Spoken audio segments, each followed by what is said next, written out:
Okay, so I figured the best way to do this assignment was to kind of walk you through it. So this is what I'm going to use. I'm using my Apple Bitmoji Animoji thing. Thanks, James, for the idea.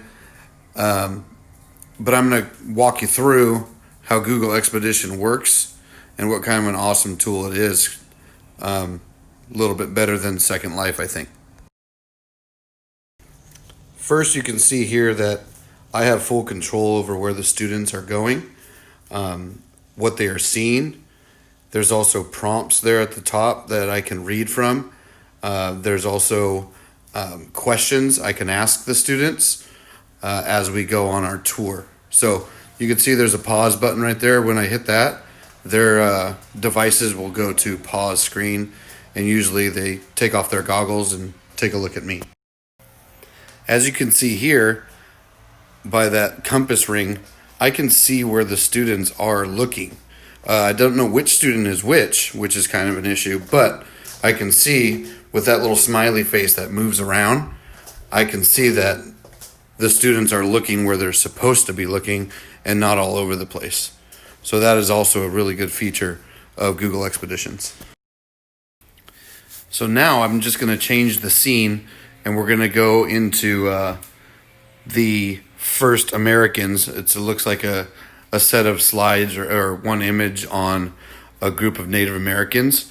This whole expedition is about American geography, and it really is immersive and gets the students into the environment that they're at. But you can see with the tools, I'm controlling everything. So I'll just let you watch here for a little bit while I go through a couple slides.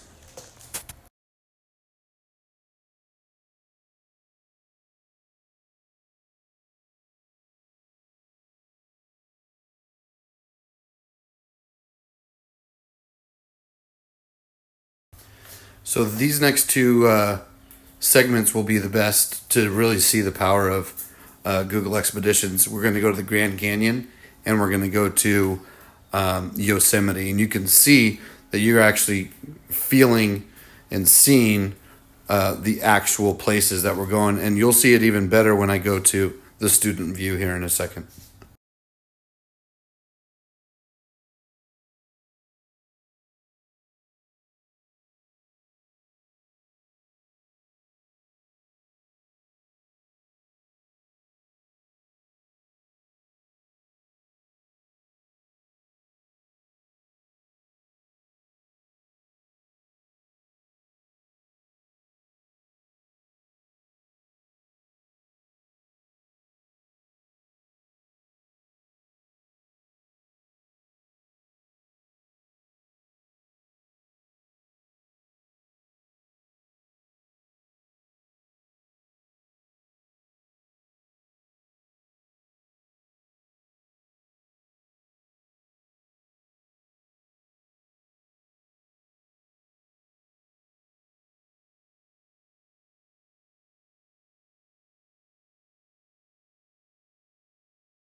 The final tool I'm going to talk about from the teacher perspective is the drawing tool. So on any point in time you want to highlight something that is not highlighted by Google with the circle compass there, you can draw onto the screen and the students will see it live in their goggles as they are on the tour. So you can add and discuss anything you want.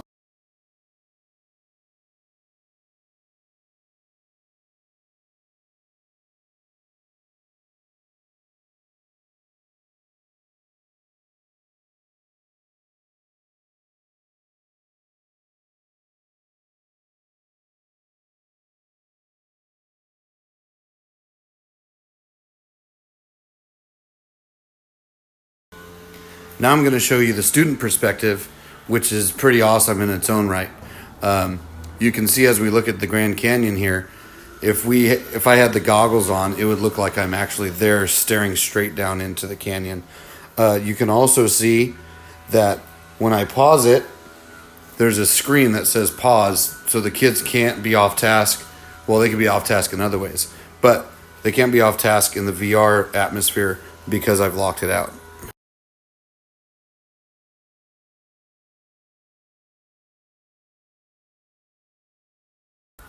And finally, a video from El Capitan looking straight down. I have an extreme, I wouldn't say extreme, a pretty good fear of heights.